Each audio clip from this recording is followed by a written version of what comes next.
توبة نصوحا عسى ربكم أن يكفر عنكم سيئاتكم ويدخلكم جنات تجري من تحتها الأنهار يوم لا يخزي الله النبي والذين آمنوا معه نورهم يسعى بين أيديهم وبأيمانهم يقولون ربنا أتمم لنا نورنا واغفر لنا إنك على كل شيء قدير. وقال عز وجل كما ورد في سورة النور وتوبوا إلى الله جميعا أيها المؤمنون لعلكم تفلحون. وقال جل وعلا كما ورد في سورة الزمر قل يا عبادي الذين أسرفوا على أنفسهم لا تقنطوا من رحمة الله إن الله يغفر الذنوب جميعا صدق الله العظيم. رب اشرح لي صدري ويسر لي أمري واحلل عقدة من لساني يفقهوا قولي. اللهم ربنا ألهمنا رشدنا وأعذنا من شرور أنفسنا. اللهم أرنا الحق حقا وارزقنا اتباعه وأرنا الباطل باطلا وارزقنا اجتنابه. اللهم وفقنا أن نتوب إليك توبة نصوحا آمین یا رب العالمین. آپ میں سے بہت سے حضرات کے علم میں ہوگا اخباری اطلاع کی بنیاد پر کہ میری آج کی گفتگو کا موضوع ہے توبہ کی عظمت اور اس کی تاثیر. اس کا پس منظر یہ ہے کہ پچھلے کئی مہینوں سے میری تقریر جو ہے وہ جو اس وقت عالمگیر حالات ہیں اور جو امت کو خطرات درپیش ہیں اور اس کے ضمن میں جو پیشین گوئیاں احادیث نبویہ میں موجود ہیں، جو میں کم سے کم یوں سمجھیے کہ 25 برس سے بیان کرتا آ رہا ہوں، لیکن اب وہ چشم سر کے سامنے آ رہی ہیں. پہلے وہ صرف یہ کہ انسان کو علمی اعتبار سے معلوم تھی، اب وہ صورتحال آنکھوں کے سامنے ہے. تو اس پر چونکہ گفتگو ہوتی رہی، لیکن ہر مرتبہ گفتگو کا اختتام اس پر ہوا کہ اس کا علاج کیا ہے، بچنے کا راستہ کون سا ہے. تو عام طور پر ایک لفظ پر توبہ، البتہ اس میں انفرادی توبہ، اجتماعی توبہ. انفرادی توبہ سے انسان اپنے گناہوں کی سزا سے بچ جاتا ہے. آخرت میں اللہ تعالیٰ اسے اپنے عفو و درگزر کا، اپنی رحمت کا، اپنے فضل کا مستحق قرار دے دیتا ہے. لیکن دنیا میں قوم کی حالت نہیں بدلتی جب تک اجتماعی توبہ نہ ہو. اس اجتماعی توبہ کے ضمن میں مختصراً تو میں نے کچھ باتیں عرض کی ہیں، لیکن پھر بھی چونکہ ہر مرتبہ گفتگو کے اختتام پر یہ بات آتی تھی اور وقت ختم ہو رہا ہوتا تھا، لہذا اس کے بارے میں تفصیل سے گفتگو نہیں ہو سکتی. تو آج میں نے طے کیا کہ جو حالات ہیں وہ تو اب سامنے آ رہے ہیں. جو سلسلہ شروع ہو گیا ہے عراق میں، جس کے بارے میں شیرون صاحب یہ کہہ چکے ہیں کہ ان قریب عراق پر ہمارا قبضہ ہوگا، یعنی امریکہ کا نہیں، اسرائیل کا قبضہ ہوگا.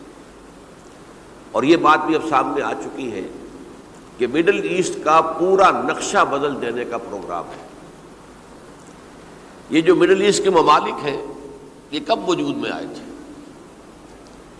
پچھلی صدی، 20ویں صدی میں جو پہلی جنگ عظیم ہوئی، اس سے پہلے یہ پورا علاقہ سلطنت عثمانیہ میں تھا، خلافت عثمانیہ کے تحت. پورا شمالی افریقہ، پورا یہ مغربی ایشیا، حجاز سمیت سارا معاملہ ایک سلطنت، ایک ملک، خلافت کے تحت. پہلی جنگ عظیم کے بعد پھر حصے بکھرے کیے انہوں نے، جیسے کہ مال غنیمت کو بیٹھ کر بعد میں تقسیم کیا جاتا ہے کہ اس عالم عرب کے جو ہیں اب ٹکڑے ٹکڑے کر دو اور انہیں باہم تقسیم کر دو. مصر، عراق یہ برطانیہ،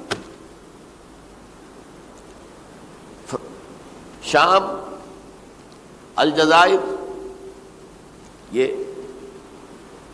فرانس کا، لیبیا اطالویوں کا، آگے ہسپانویوں کا۔ یہ سارے ٹکڑے جو ہوئے تھے اور ملک بنے تھے، یہ تو اس وقت کی بندر بانٹ تھی۔ اسی طرح اب کہا جا رہا ہے کہ اس جنگ کے بعد حقیقت میں مڈل ایسٹ کا نقشہ تبدیل کر دیا جائے گا۔ یہ صرف چینج آف ریجیم نہیں ہے، چینج آف ریجن ہے، علاقے کا۔ اور اس کو ہم اپنی اصطلاح میں جب کہیں گے تو گویا کہ ایک عظیم تر اسرائیل کے قیام کا منصوبہ ہے جس پر عمل کا آغاز ہو گیا، ورنہ اس جنگ کی کوئی وجہ سمجھ میں نہیں آتی۔ کوئی جرم ثابت نہیں ہوا صدام کا۔ پہلی خلیج کی جنگ میں تو اس کا جرم ثابت تھا، اس نے کویت پر حملہ کیا تھا۔ اس وقت تو کوئی جرم سرے سے ہے ہی نہیں۔ ان کے اپنے معائنہ انسپیکٹر جا کر بتاتے رہے کہ کچھ نہیں دیکھا ہم نے، وہاں کچھ نہیں پایا۔ اس حوالے سے سوچئے کہ کیا جواز، کوئی جواز پوری دنیا میں یہ بات تسلیم کی جاتی ہے کہ بلا جواز حملہ ہے، اور کس قدر شدت سے ہے، کتنی طاقت سے ہے، کتنی قوت سے ہے، کتنی فوجیں آئی ہیں، کتنے جو ہے خلیج کے اندر جہاز کھڑے ہوئے ہیں جن پر سے کہ ہوائی جہاز اڑتے ہیں، کتنے چھوٹے چھوٹے جہاز کھڑے ہوئے ہیں، کہاں کہاں سے حملے ہو رہے ہیں۔ تو اصل میں وہ کتاب الملاحم کے اندر حضور نے جن خبروں کی پیشن گوئی کی تھی وہ اب ہمارے سامنے ہے۔ اسی طرح پاکستان کا معاملہ ہوتے ہوتے رفتہ رفتہ ہمارے گرد گھیرا تنگ ہو رہا ہے۔ ہم پر ایک الزام تو وہ کہتے ہیں کہ آپ چاہے لاکھ دفعہ قسم کھا لیں ہم نہیں مانیں گے، شمالی کوریا کو ایٹمی صلاحیت جو ہے وہ آپ نے فراہم کی، ہمارے پاس ثبوت ہے۔ اس کے بدلے میں ان سے میزائل ٹیکنالوجی آپ نے لی ہے، ہمارے پاس ثبوت ہے۔ اور آپ کشمیر میں کراس بارڈر انفلٹریشن اور ٹیررزم کو روک نہیں سکے، آپ نے نہیں روکا ہے۔ اور یہ جو ہے فنڈامنٹلسٹ جو ہیں آپ کے ملک میں سر اٹھا رہے ہیں، 2 صوبوں میں ان کی حکومتیں بن گئی ہیں، اس سے تو اندیشہ ہے کہ کہیں ایٹمی صلاحیت جو ہے آپ کی وہ ان کے ہاتھ میں نہ چلی جائے، پھر تو وہ القاعدہ اور ٹیررسٹ کے حوالے پہنچ جائے گی۔ لہذا حالات جو ہیں بہت دگرگوں ہیں، اور یہی وجہ ہے کہ اس کا عکس ہمیں نظر آتا ہے بھارت کا جو طرز عمل ہے اس وقت، جس طرح تھریٹننگ انداز اس کا اس وقت ہے، اتنا اس سے پہلے کبھی نہیں تھا۔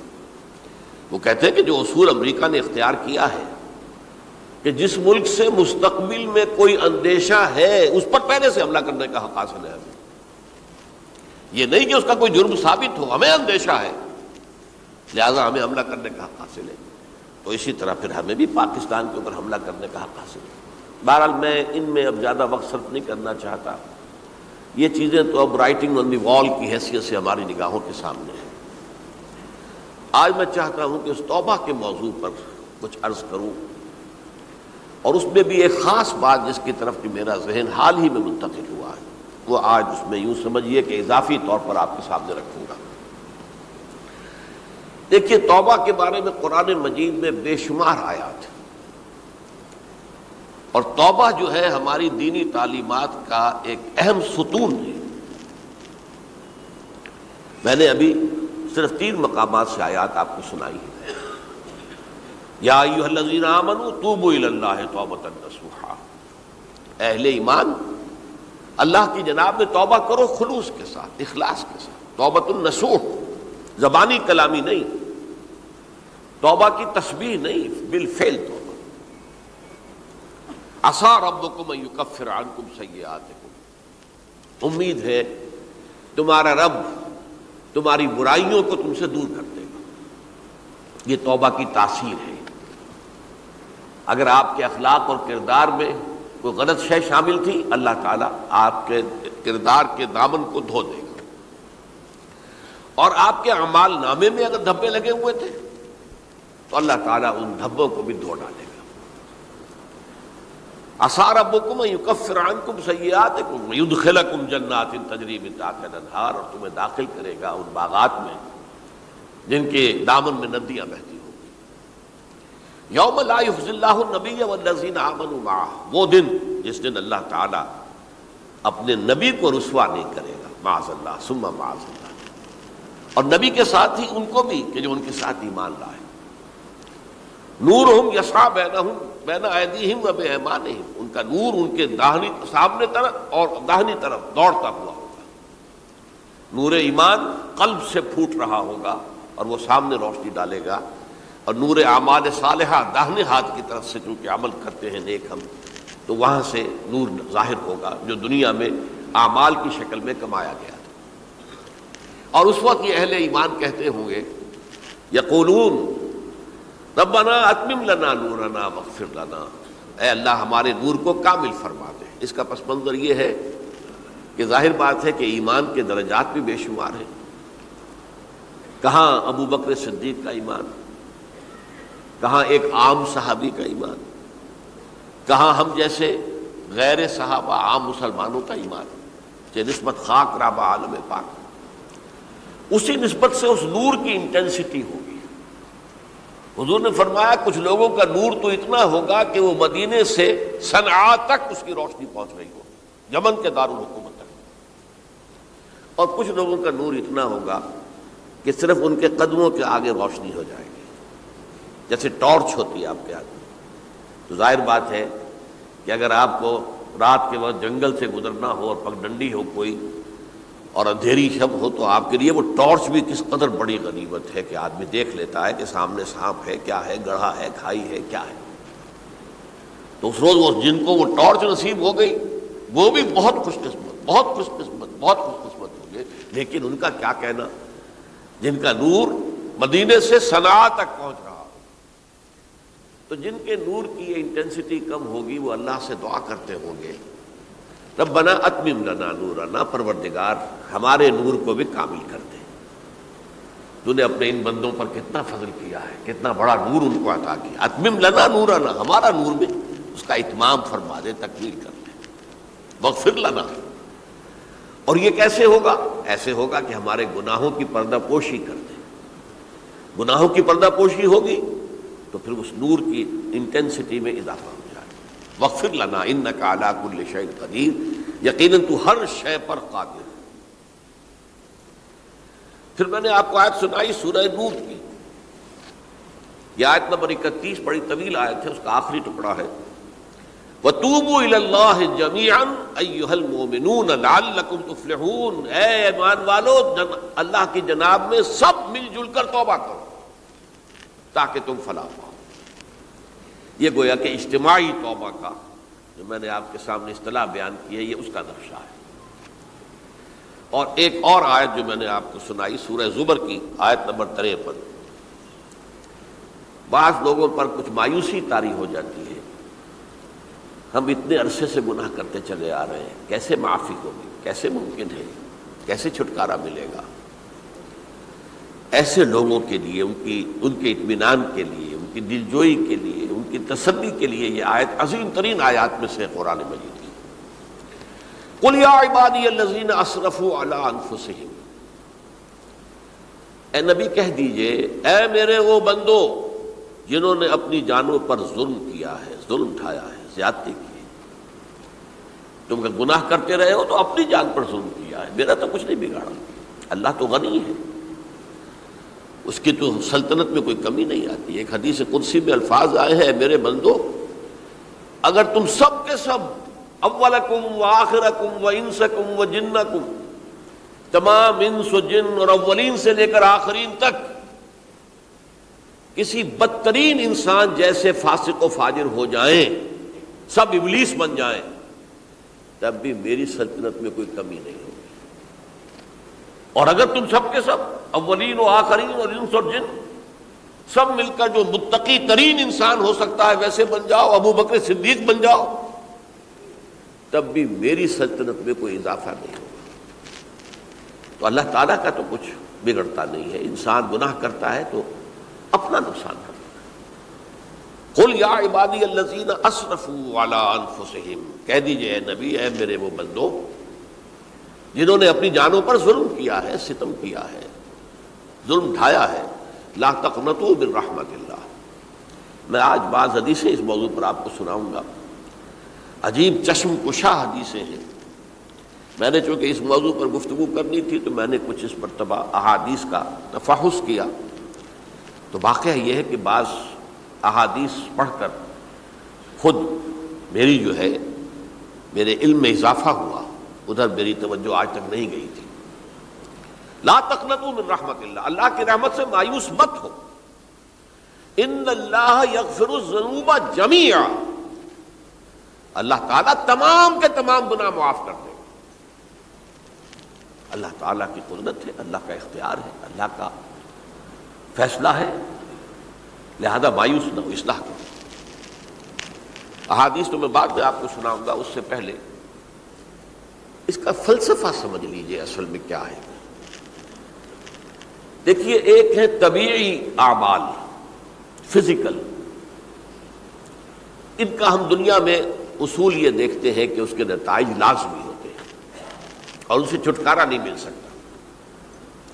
آپ نے سنکھیا کھایا ہے تو مریں گے، چائے کھانے کے بعد آپ نے خودکشی کا ارادہ کیا، سنکھیا کھا لیا، اب چاہے آپ پر ندامت ہو، پشیمانی ہو، پریشانی ہو، توبہ کرے، آپ کو بچنے کا کوئی سوال نہیں، مرنا ہی مرنا۔ اتنا یہ کہ اللہ تعالیٰ جو ہے اپنی معجزانہ کسی قدرت سے اس عمل کا جو طبعی نتیجہ ہے اس کو نکلنے سے روک دے۔ آگ کی فطرت ہے کہ وہ جلاتی ہے، اللہ کے حکم کے تحت حضرت ابراہیم کو اس نے نہیں جلایا، یا نار کونی بردن وسلام علی ابراہیم۔ لیکن یہ ہمیشہ نہیں ہوتا، یہ تو ایک دفعہ ہو گیا بس۔ اللہ جب چاہے اب بھی کر سکتا ہے، لیکن یہ روز روز نہیں ہوتا۔ روز روز جو بھی فزیکل لاز ہیں وہ چل رہے ہیں، اگر وہ نہ چلے تو کوئی سائنس پاسبل ہی نہ ہو، کوئی ٹیکنالوجی ممکن ہی نہ ہو۔ یہ تو ان فزیکل کیمیکل لاز جو ہیں ان کا دوام ہے کہ جس کی وجہ سے یہ ساری سائنس اور ٹیکنالوجی اب کہاں سے کہاں پہنچ رہی ہے کہ عروج آدم خاکی سے انجم سہمے جاتے ہیں کہ یہ ٹوٹا ہوا تارا کہیں مہی کا عامل نہ بن جائے۔ تو یہ توبہ جو ہے فزیکل اعمال میں مفید نہیں ہے، چاہے آپ پر یہ احساس میں کیا کر بیٹھا، کیا میں نے کیا، کیوں میں نے کھا لیا یہ سب کیا، وہ تو اب اثر کرے گا۔ جو اخلاقی اعمال ہے ان کا قانون یہ نہیں ہے۔ اخلاقی اعمال کے نتائج ختم ہو جاتے ہیں توبہ کے ساتھ۔ یہ ایک بہت بڑا قانون ہے، بہت بڑا قانون۔ ایسا نہیں ہے کہ کسی گناہ سے انسان کی فطرت میں کوئی ایسی مستقل کجی واقع ہو جائے کہ جس کی اصلاح کی کوئی صورت ہی نہ ہو، یہ نہیں ہے۔ بڑے سے بڑے گناہ، بڑے سے بڑے گناہ توبہ کرو، خلوص دل سے کرو، جو اس کے اصول ہیں، جو اس کے قواعد ہیں، جو اس کے ضوابط ہیں، جو اس کی شرائط ہیں، ان کو پورا کرو۔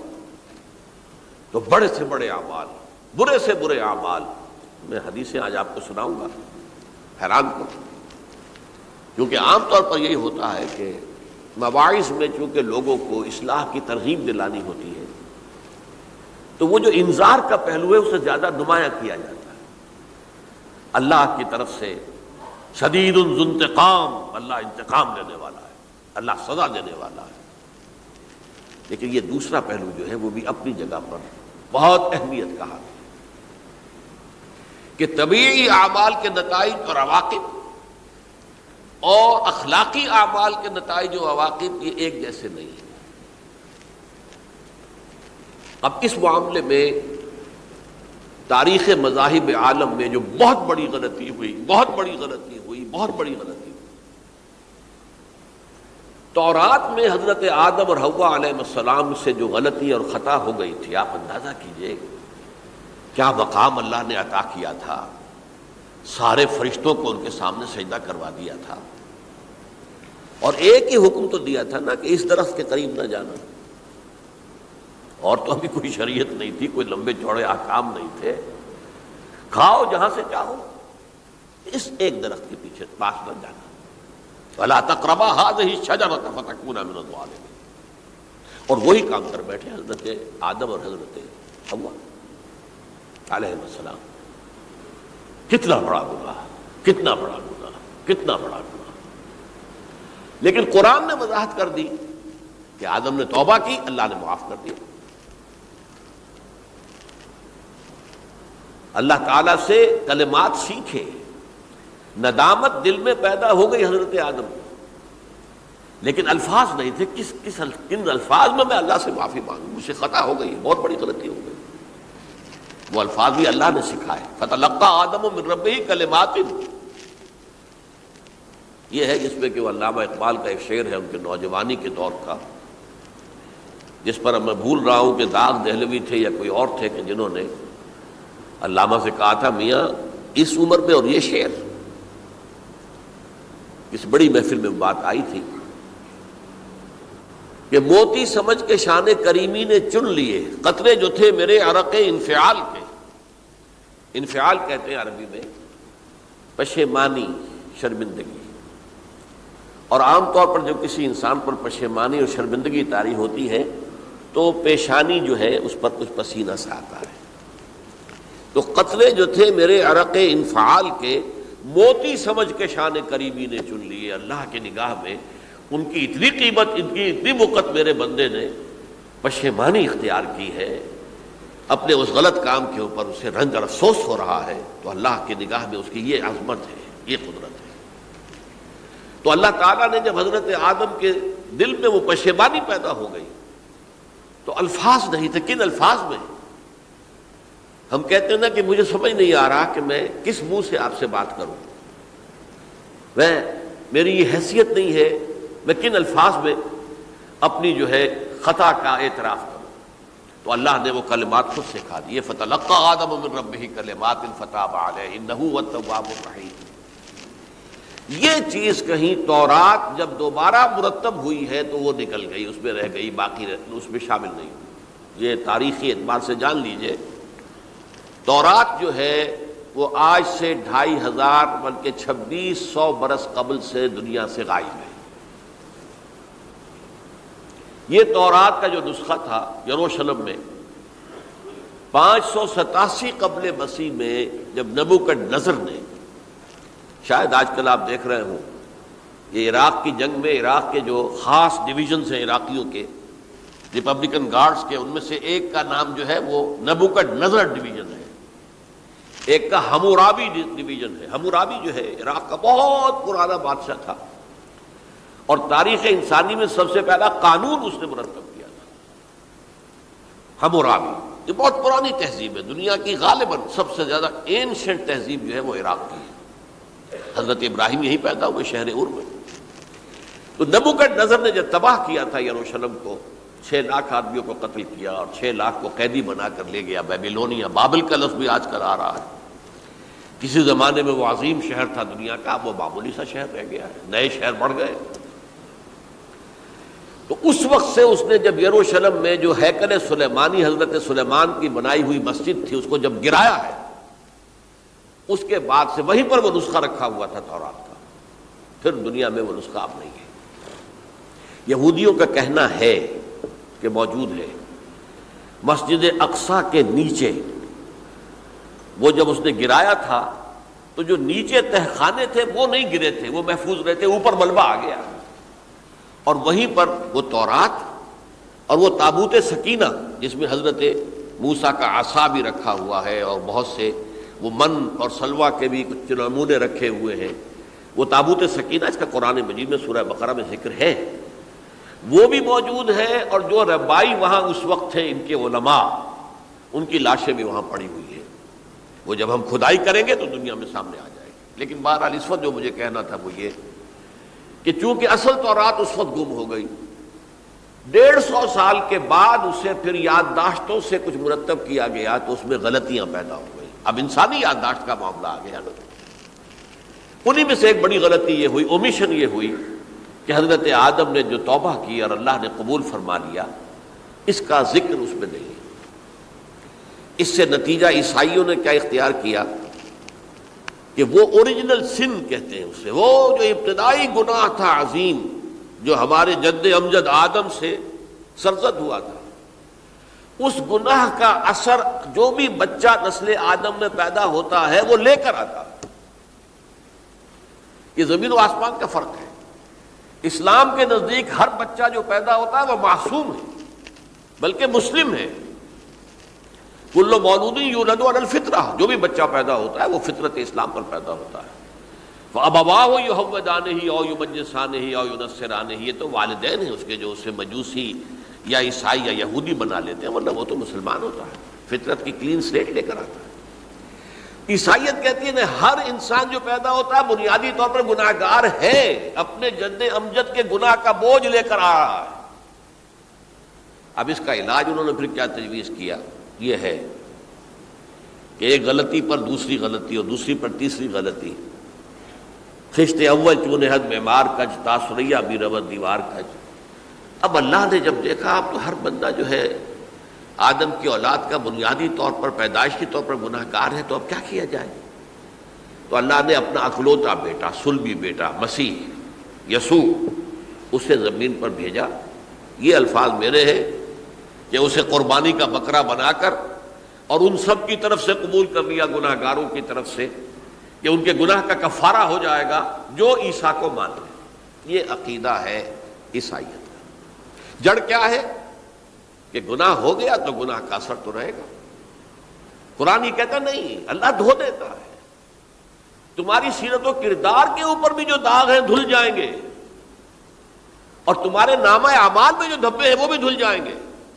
توبہ کرو، توبوا الی اللہ توبۃ نصوحا، کرو وہ توبہ کے جو بالکل خلوص دل کے ساتھ ہو۔ اب میں ذرا آپ کو کچھ احادیث سنانا چاہتا ہوں۔ ایک طرح کا یہ تبشیر کا پہلو ہے آج ہماری گفتگو میں کہ جو نمایاں ہوگا۔ یہ بعض احادیث تو چھوٹی چھوٹی ہیں اور یہ بہت مرتبہ میری گفتگو میں آ چکی ہیں، صرف اس وقت حوالہ دے کر گزر جاؤں گا۔ یہ ترمذی اور ابن ماجہ میں حضرت انس ابن مالک رضی اللہ تعالی عنہ سے روایت ہے، حضور نے فرمایا کل بنی آدم خطاؤون وخیر الخطائین التوابون، تمام بنی آدم خطا کار ہیں، خطا کار بھی نہیں، بہت خطا کار ہیں، بہت خطا کار ہیں، لیکن ان خطا کاروں میں بہتر لوگ وہ ہیں کہ جو خوب توبہ کرتے ہیں، غلطی ہو گئی توبہ کر لو۔ اور ایک اور حدیث میں آپ کو بتاؤں گا کہ یہ نہیں ہے کہ پھر کبھی وہ غلطی نہ ہو، اس وقت آپ یہ لگا لیں اپنے اوپر یہ کام میں نے نہیں کرنا، اور ایک دفعہ وہ کام چھوڑ دیں تو توبہ ہو گئی۔ پھر اگر کچھ عرصے کے بعد پھر کہیں آپ جذبات کی رو میں بہہ گئے، پھر کہیں کوئی برے اثرات جو ہے وہ پڑے، پھر غلطی، کوئی بات نہیں، پھر توبہ کرو، پھر ہو گیا پھر توبہ کرو۔ تواب اسی لیے کہا بار بار بار بار بار بار توبہ کرنے والے۔ تو کل بنی آدم خطاؤون وخیر الخطائین التوابون۔ دوسری حدیث یہ بھی ابن ماجہ اور بہقی میں ہے، حضرت عبداللہ ابن مسعود رضی اللہ تعالی عنہ، التائب من الذنب کمن لا ذنب له، گناہ سے توبہ کرنے والا ایسے ہے جیسے اس نے کبھی گناہ کیا ہی نہیں۔ دھل جاتی ہے، تختی دھل گئی، بچے نے تختی لکھی تھی اس کو دھو دیا، ختم ہو گئی۔ ایک حدیث تو پڑھ کر میں بھی چونکا، یہ اصل میں اسلوب ہے بیان کا، بتانے کے لیے کہ تمہارے دلوں کے اندر مایوسی کا غلبہ نہ ہو جائے۔ مایوس اصل میں جو ہے مایوسی یہ ابلیسیت ہے، نوٹ کر لیجئے اس کو۔ مایوسی ابلیسیت کی کا عکس ہے۔ مبلس کہتے کسے؟ جو مایوس ہو گیا۔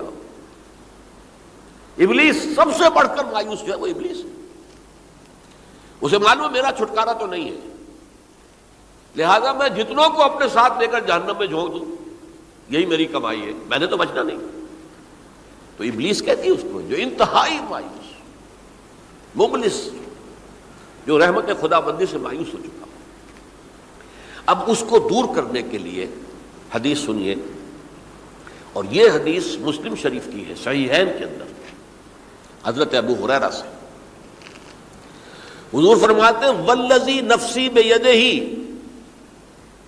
قسم ہے اس ذات کی جس کے ہاتھ میں میری جان ہے، لو لم تذنبوا، اگر تم لوگ گناہ نہ کرتے، لذهب اللہ بکم، تو اللہ تعالیٰ تمہیں لے جاتا کہیں اور، وَلَجَاءَ بِقَوْمٍ يُذْنِبُونَ، اور پھر کسی ایسی مخلوق کو پیدا کرتا ہے جو گناہ کرتے، فَيَسْتَغْفِرُوا اللَّهَ، اور پھر وہ اللہ سے استغفار کرتے اور توبہ کرتے فَيَغْفِرُ لَهُمْ، اور اللہ تعالیٰ انہیں معاف کر دیتا۔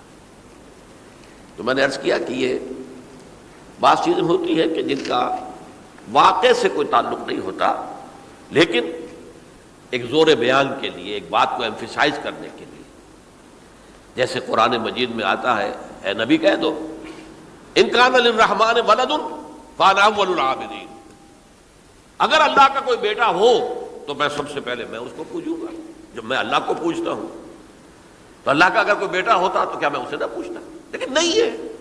اب یہ نہیں ہے، نفی کے لیے زور دیا کہ اگر اللہ کا کوئی بیٹا ہوتا، لو کان للرحمن ولد فانا اول العابدین۔ اسی طرح یہ ہے کہ اگر انسان گناہ نہ کرتے اور گناہ کے بعد توبہ کر کے اللہ تعالیٰ کی شان غفاری کا ظہور نہ ہوتا، یعنی یہ بھی ایک عجیب فلسفے کی بات ہے، اللہ نے یہ کائنات کیوں پیدا کی؟ قرآن مجید میں اس کو براہ راست ایڈریس نہیں کیا گیا اس مسئلے کو، میرے علم کی حد تک۔ ہو سکتا ہے کہیں بہت خفی انداز میں ہو اور ابھی تک میری نگاہ سے بھی جو ہے وہ چھپا رہ گیا، ہو سکتا ہے قرآن مجید کے غامض نکات ایسے ہو سکتے ہیں۔ کوئی شخص، میں تو کہتا ہوں کہ اگر کوئی شخص کہتا ہے، میرے بارے میں ایک عالم دین نے کہہ دیا تھا کہ اسے قرآن پر بڑا عبور حاصل ہے، تو میں نے انہیں پیغام پہنچایا، جن صاحب نے مجھے ان کا یہ جملہ سنایا تھا کہ آپ نے قرآن کی توہین کی ہے، قرآن پر عبور کسی انسان کو نہیں ہو سکتا۔ عبور کا مفہوم کیا ہے؟ دریا کے دو کنارے ہیں، آپ اس کنارے سے اس کنارے چلے گئے تو آپ نے عبور کیا دریا۔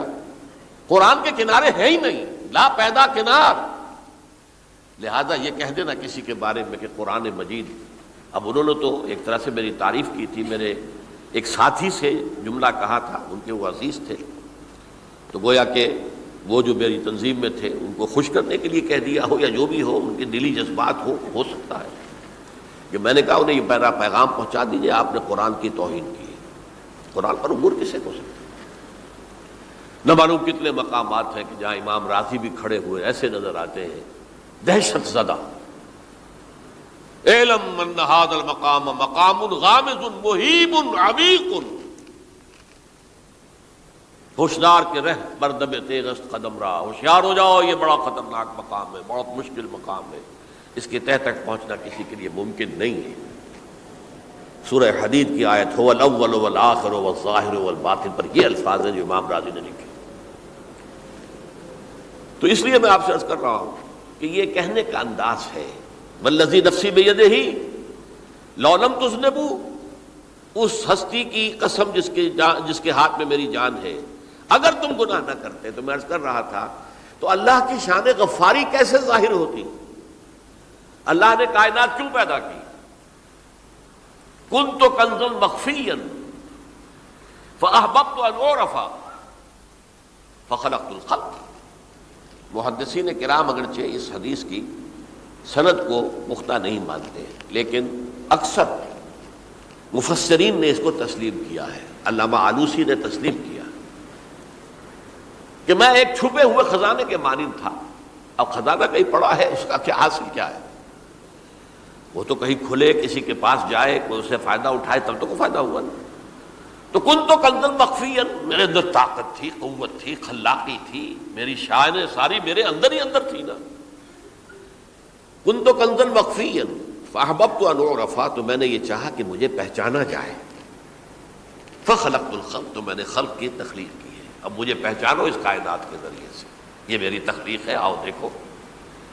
ایک مصور اپنی تصویروں کی نمائش لگا، دیکھو میرے شاہکار، آؤ دیکھو، یہ میرے فن کے کمال کے نمونے، آؤ دیکھو۔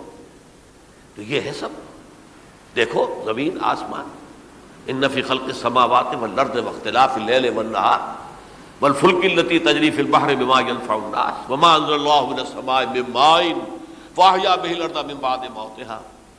یہ ساری آیات ہیں، غور کرو۔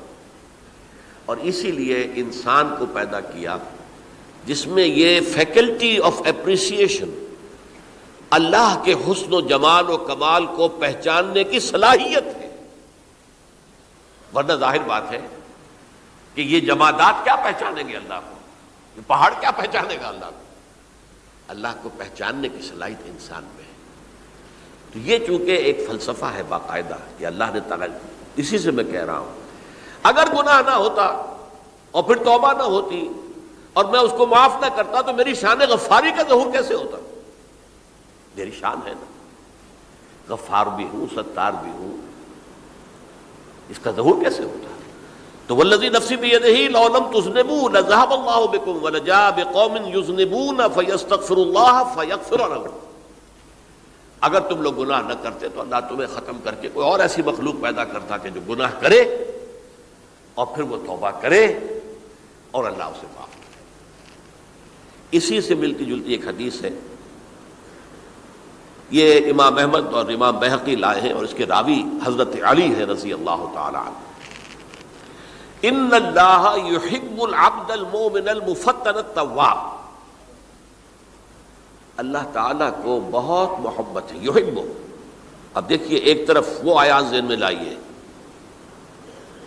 اللہ تعالیٰ کن سے محبت کرتا ہے؟ واللہ یحب المحسنین. یا وہ لوگ ان اللہ یحب الذین یقاتلون فی سبیلہ صفا کانہم بنیان مرصوص. اللہ محبت کرتا ہے اپنے ان بندوں سے جو اس کی راہ میں جنگ کرتے ہیں صفے باندھ کر، گویا سیسا پلائی ہوئی دیوار ہے. یہ ہے مثبت کام، نیک کام، محسنین، اللہ کی راہ میں قتال کرنے والے. یہاں اس کے برعکس کہا جا رہا ہے ان اللہ یحب، اللہ تعالیٰ محبت کرتا ہے اپنے اس بندے سے العبد المومن، جو مومن ہو. اس کی ایک اور بڑی پیاری حدیث آئے گی، المفتن التواب، جو بہت فتنوں میں مبتلا ہو جاتا ہو اور پھر بہت توبہ کرتا ہو. مفتن التواب، لیکن ساتھ ہی پلٹتا ہو، رجوع کرتا ہو، پھر اللہ کے حضور میں حاضر ہوتا ہو، پھر معافی مانگتا ہو. اللہ تعالیٰ کو اپنا ایسا بندہ بہت پسند ہے.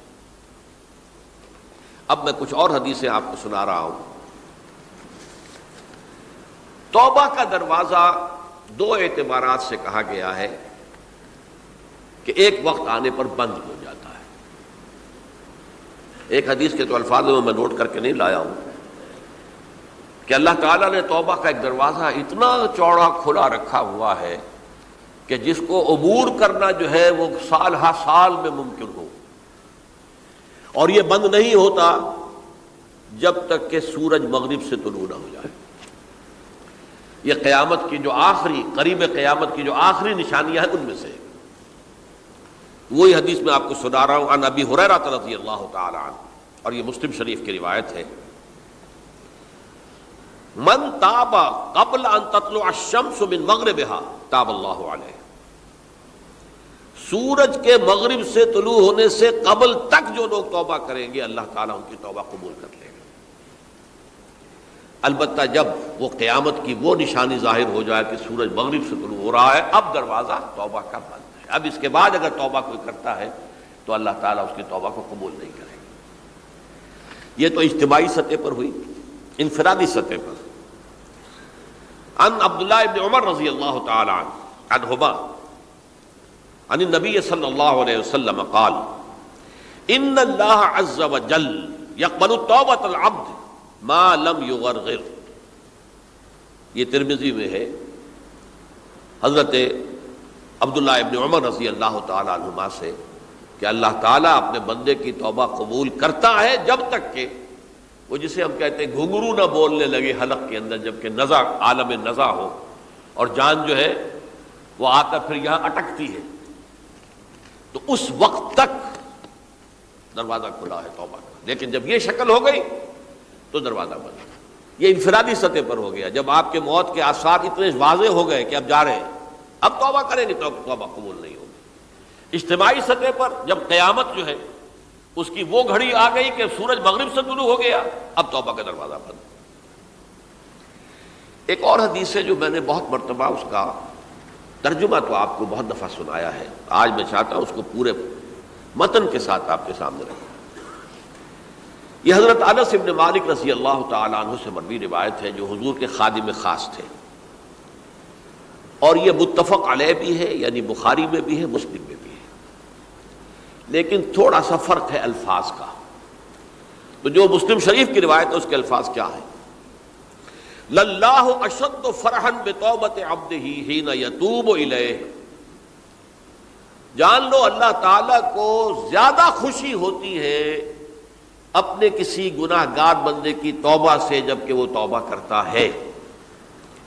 کس سے زیادہ ہوتی ہے؟ اب اس کی ایک تمثیل دی، من احدکم، ایک ایسے شخص سے بھی زیادہ بڑھ کر خوشی ہوتی ہے، کان علی راحلتہ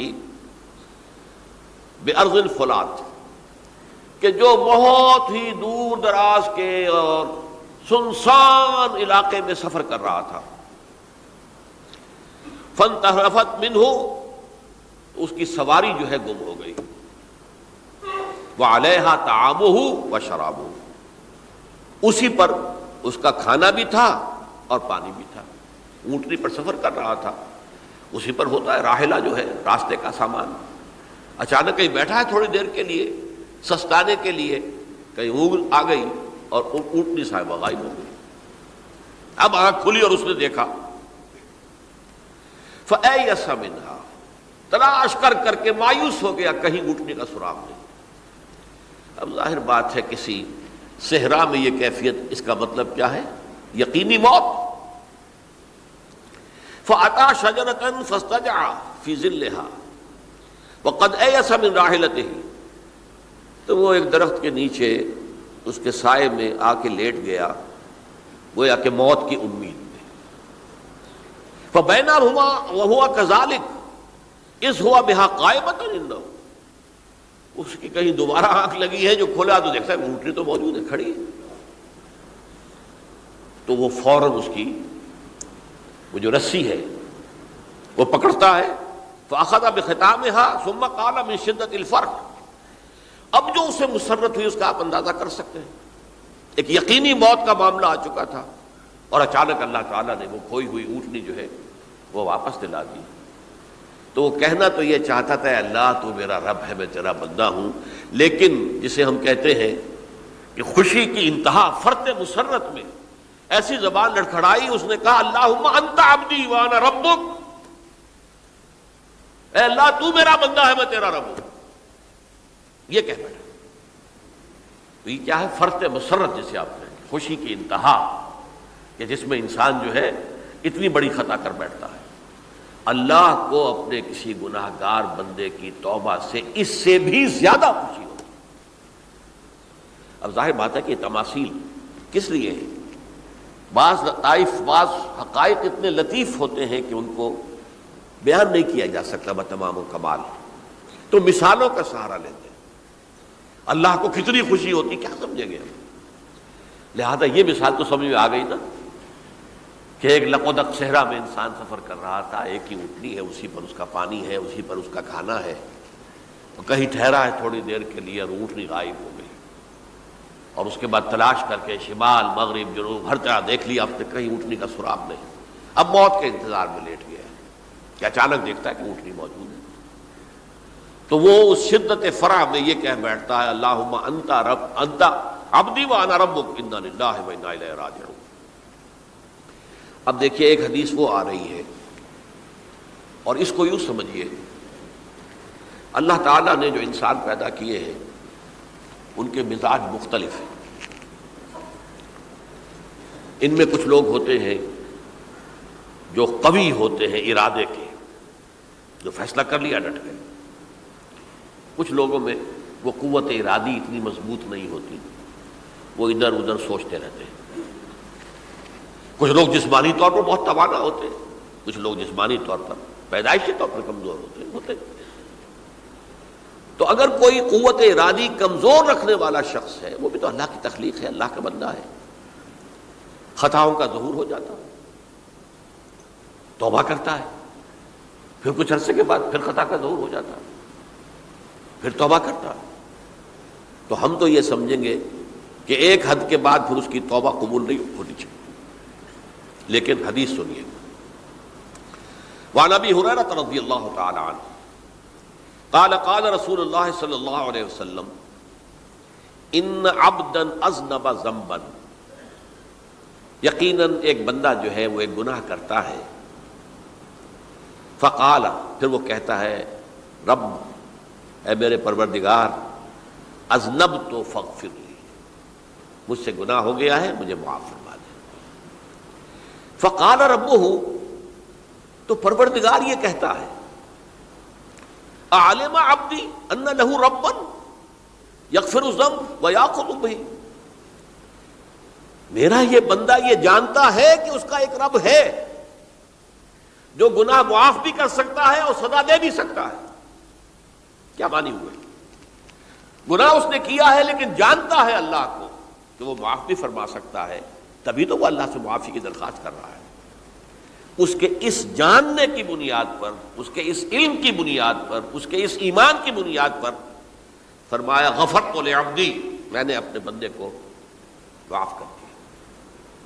ثم مکث ما شاء اللہ، پھر وقت گزرا جتنا کہ اللہ نے چاہا۔ ثم اذنب ذنبا، پھر اس سے گناہ ہو گئے۔ فقال رب اذنبت ذنبا فاغفر، پھر کہتا ہے پروردگار مجھ سے گناہ ہو گیا، پھر مجھے معاف فرما دے۔ فقال ربہ، اللہ فرماتا ہے علم عبدی ان لہ ربا یغفر الذنب ویأخذ بہ، میرا بندہ ہے نا جو جانتا ہے کہ اس کا ایک رب ہے، ایمان باللہ اس کے اندر ہے، تبھی تو پکار رہا ہے، اور یہ بھی جانتا ہے کہ وہ گناہ معاف بھی کر سکتا ہے اور چاہے تو پکڑ بھی سکتا ہے، سزا بھی دے سکتا ہے۔ تو فرمایا، اللہ تعالیٰ فرماتے ہیں میں نے فرمایا کہ میں نے معاف کر دیا۔ ثم مکث ما شاء اللہ، پھر ایک عرصہ گزرا اس کے بعد۔ ثم اذنب ذنبا، پھر اس نے گناہ کیا۔ قال رب اذنبت ذنبا آخر، اس نے کہا پروردگار میں نے تو پھر ایک اور گناہ کر دیا، فاغفر لی، مجھے بخش دے۔ فقال اعلم عبدی ان لہ ربا یغفر الذنب ویأخذ بہ، میرا بندہ جانتا ہے نا کہ اس کا ایک رب ہے جسے وہ پکار رہا ہے، کہ اور وہ جانتا ہے کہ اسے اختیار حاصل ہے کہ چاہے تو بخش دے اور چاہے تو پکڑ لے۔ اس کے اس علم، اس ایمان کی بنیاد پر میں نے اسے معاف کر دیا۔ ایک اور حدیث، میں نے چونکہ اس گفتگو کے لیے ان احادیث کا تفحص کیا ہے، یہ تو بہت ہیں حدیثیں، میں نے ان میں سے کچھ چنی ہیں۔ ہمارے بعض واعظ ناصح وہ بھی کسی شخص کو روکتے رہے، برائیوں سے روکتے رہے، نہیں رکتا، تو کہیں غصے میں آ کے اللہ تجھے کبھی معاف نہیں کرے گا۔ یہ کتنا بڑا جرم ہے، اس کا اندازہ کیجئے اس حدیث سے۔ تم میرے بندے کو میری رحمت سے مایوس کر رہے ہیں، کتنا بڑا جرم ہے، اس کا اندازہ کیجئے۔ یہ مسلم شریف کی روایت ہے، عن جندب، حضرت جندب رضی اللہ تعالی عنہ سے، ان رسول اللہ صلی اللہ علیہ وسلم حدث، کہ اللہ کے رسول صلی اللہ علیہ وسلم نے ایک واقعہ بیان کیا، ان رجلا قال، کہ ایک شخص نے یہ کہا، واللہ لا یغفر اللہ لفلان، کہ خدا کی قسم اللہ تعالیٰ فلاں شخص کو کبھی معاف نہیں کرے گا۔ وَأَنَّ اللَّهَ تَعَالَى قَالَ، اس پر اللہ تعالیٰ نے یہ فرمایا، مَنْ ذَا الَّذِي يَتَعَلَّى عَلَيَّ، یہ کون ہے جو میرے اوپر حکومت کرنے والا آ گیا، جو میری طرف سے حکم لگا رہا کہ میں کبھی معاف نہیں کروں گا۔ مَنْ ذَا الَّذِي، کون ہے وہ شخص، الَّذِي يَتَعَلَّى عَلَيَّ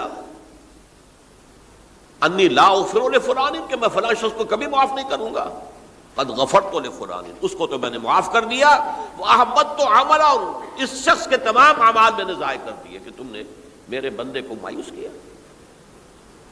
یہ ہے جرم کی انتہا۔ تو توبہ کی دعوت دیتے رہو، توبہ کے لیے لوگوں کو آمادہ کرتے رہو، توبہ جو ہے اس کے لیے ترغیب دیتے رہو، اللہ تعالیٰ معاف فرمانے والا۔ اب آخری حدیث سنا رہا ہوں، یہ تو بہت ہی عجیب حدیث ہے اور متفق علیہ، یہ بخاری اور مسلم دونوں میں۔ حضرت ابو سعید الخدری رضی اللہ تعالی عنہ جو ہے وہ اس کے راوی ہیں۔ حضور نے فرمایا، کانا فی من کانا قبلکم رجل قتل 99 نفسا، تم سے پہلے جو امت تھی بنی اسرائیل، گویا کہ ان کا ذکر ہے، اس میں ایک آدمی ایسا تھا جس نے 99 قتل کیے تھے۔ اب آپ اندازہ کیجئے کتنا بڑا گناہ کبیرہ ہے قتل. قرآن مجید میں آتا ہے وَكَأَنَّمَا قَتَلَ النَّاسَ جَمِيعًا، اگر ایک انسان کو بھی ناحق قتل کر دیا گیا تو یہ ایسی ہے گویا کہ اس نے پوری نوع انسانی کو قتل کر دیا. اس نے 99 قتل کیے. فَهَلْ لَهُ مِن تَوْبَةٍ، پھر اس کے بعد یہ ہوا کہ اس کے اندر توبہ کا جذبہ پیدا ہوا. فَسَأَلَ عَنْ أَعْلَمِ أَهْلِ الْأَرْضِ، تو اس نے پھر سوال کیا، لوگوں سے پوچھا کہ زمین میں رہنے والوں میں کون سب سے بڑا عالم ہے. فَدُلَّ عَلَىٰ رَاهِبٍ، تو اسے بتایا گیا فلاں راہب فلاں جگہ پر ہے، وہ بہت نیک ہے، بڑا عالم ہے. فَأَتَاهُ، وہ اس کے پاس آیا. فقال انه قتل 99 نفسا فهل له من توبہ، انہوں نے کہا دیکھیے راہب صاحب میں نے 99 انسان قتل کیے، اب مجھے یہ بتائیے کہ میرے لیے توبہ کا کوئی امکان ہے؟ فقال لا، اس نے کہا نہیں. فقتله، اس نے اس کو بھی قتل کر دیا. فکمل بہ 100، اپنی سینچری مکمل کر لی، مطلب 99 کے بعد ایک کی کسر تھی، اس کو بھی قتل کیا، 100 پورے کر لیے. ثم سأل عن عالم اہل الارض، پھر اس نے پوچھا کوئی اور کوئی بڑے عالم انسان ہو. فدل علی رجل عالم، پھر اس کی رہنمائی کی گئی ایک بڑے عالم شخص کی طرف. فقال انه قتل 100 نفس، تو اس نے وہاں جا کر کہا کہ میں 100 انسان ہلاک کر چکا ہوں، قتل کر چکا ہوں. فَهَلْ لَهُ مِن توبہ، میرے لیے توبہ کا کوئی امکان ہے؟ فقال نعم، اس نے کہا کیوں نہیں، 100 قتل کیے تب بھی کیا ہے، توبہ کا راستہ دروازہ کھلا ہوا ہے. ما لم یغرغر، جب تک کہ وہ گھنگرو نہیں بج رہا اس وقت تک تمہارے توبہ کا دروازہ کھلا ہوا ہے. فرمایا نعم ومن یحول بینہ وبین التوبہ، تمہاری توبہ کے درمیان اور تمہارے درمیان کون حائل ہو سکتا ہے، توبہ کا دروازہ کھلا ہے. لیکن ساتھ ہی کہا انطلق الی ارض کذا و کذا، اب تم ایسے کرو جہاں تم رہتے ہو وہاں نہ جاؤ واپس، وہاں کا ماحول اچھا نہیں ہے، معاشرہ اچھا نہیں ہے، ہو سکتا ہے کہ تم توبہ پر قائم نہ رہ سکو، تم فلاں جگہ چلے جاؤ وہاں اچھے لوگ آباد ہیں ان میں جا کر رہو. فإن بها أناسا يعبدون اللہ تعالی، وہاں ایسے لوگ آباد ہیں جو اللہ کی بندگی کرتے ہیں. فاعبد اللہ معهم، تو تم ان کے ساتھ مل کر اللہ کی بندگی اور پرستش کرو. ولا ترجع الی ارضک، اپنی زمین کی طرف اپنے وطن میں واپس نہ جاؤ. فإنها ارض سوء، وہ بری جگہ ہے. فانطلقا، تو وہ چل پڑا، ہجرت کر رہا ہے، اس جگہ جا رہا ہے جہاں کا راہب نے بتایا تھا. حتی اذا نصف الطریق، جب آدھا راستہ اس نے پورا کر لیا، اتاہ الموت، موت آ گئی. فاختصمت فیہ ملائکۃ الرحمت و ملائکۃ العذاب، اب وہ جہنم کے فرشتے بھی آ گئے اس کی جان قبض کرنے کو اور جنت کے بھی آ گئے. فقالت ملائکۃ الرحمہ، رحمت والے جو فرشتے ہیں جنت والے، انہوں نے کہا جا تائبا مقبلا بقلبہ اللہ تعالی، یہ شخص توبہ کر کے اللہ تعالیٰ کی طرف ہجرت کر رہا تھا، اس لیے اس کی نیت کی بنیاد پر اب یہ جنتی ہے، لہذا اس کی روح ہم قبض کریں گے.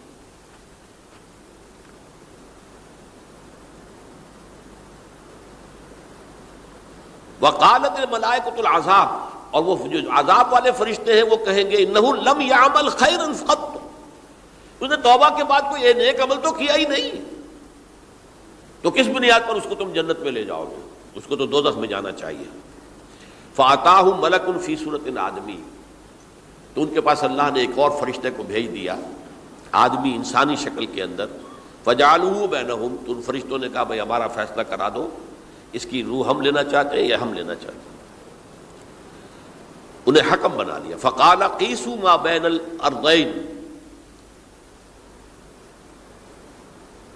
فَإِلَىٰ أَيَّتِهِمَا كَانَ أَقْرَبُ، کہ تم فاصلہ ناپ لو جہاں سے وہ چلا ہے اور جہاں جا رہا تھا اور یہاں اس کی موت ہو رہی ہے، تو کون سا فاصلہ زیادہ ہے. جب ناپا گیا، بلکہ ایک حدیث میں آتا ہے کہ اس پر اللہ نے زمین کو جو ہے حکم دے دیا، ایک طرف والی زمین تو سکڑ جا، دوسری والی جو ہے تو پھیل جا، تاکہ وہ جدھر جو جا رہا تھا وہ زیادہ قریب ہو جائے بنسبت اس کے کہ جہاں سے وہ چلا تھا. تو اس فیصلے پر پھر جو فرشتے تھے جو کہ رحمت کے فرشتے تھے وہ اس بندے کو لے گئے جنت کے اندر۔ یہ ہے توبہ کی عظمت اور اس کی تاثیر۔ اب آئیے اجتماعی توبہ کا طریقہ کار جو میں نے بہرحال بیان کیا ہے۔ پہلے افراد توبہ کریں اور صحیح توبہ کریں۔ صحیح توبہ کیا ہے؟ ہماری زندگیوں میں کوئی حرام شے ہے فوراً نکال باہر کریں، ہماری معاشرت میں اور اس معاشرے میں رہتے ہوئے جو قانون ہے جس کے ہم پابند ہیں۔ ہم کسی زانی کو رجم نہیں کر سکتے، ناممکن ہے، یہ تو قانون ہی بنے گا تب ہوگا نا۔ ہم کسی چور کا ہاتھ نہیں کاٹ سکتے، تو قانون بنے گا تو ہوگا۔ تو ہم جن چیزوں پر عمل نہیں کر سکتے قانوناً، ان کے علاوہ باقی پوری شریعت جس پر عمل کیا جا سکتا اس پر عمل پیرا ہونا ہے۔ سود میں بند نہیں کر سکتا، بینکوں کو میں آگ نہیں لگا سکتا، اور بینکوں کو آگ لگا دیں گے تب بھی سود تو ختم نہیں ہوگا، لیکن یہ تو کر سکتا ہوں نا کہ براہ راست سود میں ملوث نہ ہوں، سود پر قرضہ لے کر اپنا کاروبار نہ چمکاؤں نہ بڑھاؤں، سود پر قرضہ لے کر اپنے مکان نہ اونچا کروں، یہ تو کر سکتا ہوں۔ تو کم سے کم جو ڈائریکٹ کسی نے قانون نہیں بنایا کہ لازم ہے آپ پر کہ آپ سودی قرضہ لیں اور اپنی بلڈنگ عالی شان بنا لیں، کسی نے نہیں کی۔ یہ اگر کر رہے ہیں تو آپ مجرم ہیں۔ آپ کے معاشرے میں کوئی قانون نہیں بنا کہ پردہ ختم، برقع حرام، مصر یہ ترکی میں تو کر دیا گیا تھا برقع حرام، وہاں تو سر کو اوپر جو ہے ڈھانپنا جو ہے، سکارف لینا بھی ممنوع ہے، یہاں تو نہیں ہے۔ پھر یہاں جنہوں نے چھوڑا ہے مجرم خود ہے۔ یہاں تو اللہ کا شکر ہے کوئی ایسا مصطفیٰ کمال پیدا آج تک نہیں ہوا ہے کہ جس نے ان چیزوں کا حکم دیا۔ ہاں ترغیب ہے، ذرائع ابلاغ کے ذریعے سے، فحاشی ہے، عریانی ہے، لیکن چوز آپ خود کرتے ہیں، فیصلے کا اختیار آپ کا اپنا ہے۔ تو جن چیزوں کے اندر بھی گناہ سے بچنے کا امکان ہے اس کو عملاً ترک کیا جائے۔ اور نمبر 2، عزم مصمم کر لیا جائے کہ اللہ اب بقیہ زندگی جتنی بھی ہے اس میں اپنی توانائیاں، اپنی قوتیں، اپنی صلاحیتیں صرف کروں گا تیرے دین کی تبلیغ اور تیرے دین کے قائم کرنے کی جدوجہد۔ عزم مصمم۔ یہ لوگ اگر 14 کروڑ میں 14 لاکھ بھی ہو جائیں، بہرحال 2-4 کی توبہ کرنے سے ملک کی قسمت نہیں بدلتی۔ معتدل تعداد کے اندر جو ہے یہ لوگ اگر ایسے ہو جائیں اور پھر یہ کہ وہ مل کر اگر زور لگائیں تو واقعتاً اس ملک کے اندر شریعت اسلامی کا نفاذ ہو سکتا ہے، اللہ کا نظام قائم کیا جا سکتا ہے۔ یہ ملک بنایا اسی لیے گیا تھا۔ تو یہ توبہ کا جو ہے اجتماعی توبہ کا یہ پوری تفصیل تو میں بارہا بیان کر چکا ہوں۔ آج جو میں نے کہا تھا کہ ایک بات کی طرف میرا ذہن حالیہ منتقل ہوا ہے، اس سے پہلے نہیں ہوا۔ یہ توبہ کرنے والے لوگ جب تک 14 لاکھ نہیں ہیں، 1400 ہی ہوں، لیکن یہ اگر دعا کریں گے اللہ تعالیٰ کے خلوص کے ساتھ تو ان کی دعا قبول ہوگی۔ دعا بہت بڑی شے ہے۔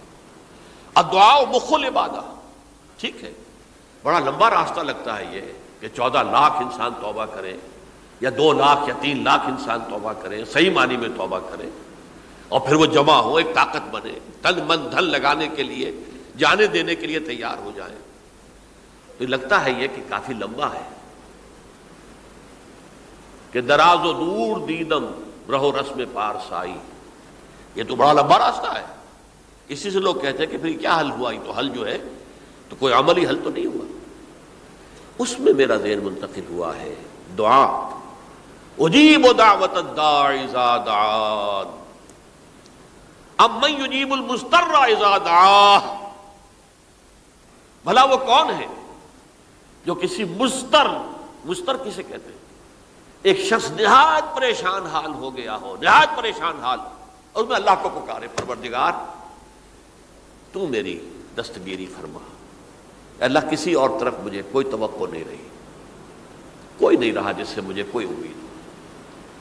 یہ مضطر اضطرار کی حالت میں آ کر جب بالکل بے چین ہو کر اللہ کو پکارتا ہے تو اللہ اس کی دعا قبول کرتا ہے، اور دعا کی حد یہاں تک بھی آتے ہیں الفاظ کہ لا یرد البلاء قضاء الا بالدعاء.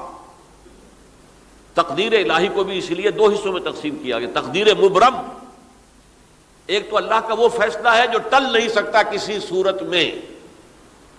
ایک تقدیر معلق ہوتی ہے تو صحیح اللہ کا فیصلہ، لیکن اس میں تبدیلی ہو سکتی ہے. یہ جو تقدیر معلق ہوتی ہے اس میں دعا انتہائی مؤثر شے ہے. لا يرد البلاء الا لا يرد القضاء الا بالدعاء. قضا جو ہے وہ نہیں بدل سکتی سوائے دعا کے. اس دعا کی تو کم سے کم ہم منادی کریں، لیکن پہلے شرط وہی ہے، ورنہ وہ دعا نہیں ہے، ورنہ وہ توبہ نہیں ہے. توبہ صحیح ہو، حرام سے اپنے وجود کو، اپنے گھر کو پاک کریں، اس کے بغیر کچھ نہیں.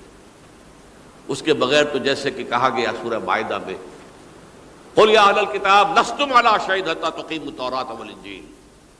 اے نبی ان سے کہہ دیجئے اے اہل کتاب تمہاری کوئی حیثیت اللہ کی نگاہوں میں نہیں ہے، تمہاری کوئی دعا اللہ کے ہاں قابل پذیرائی نہیں ہے جب تک کہ تم تورات اور انجیل کو قائم نہیں کرتے.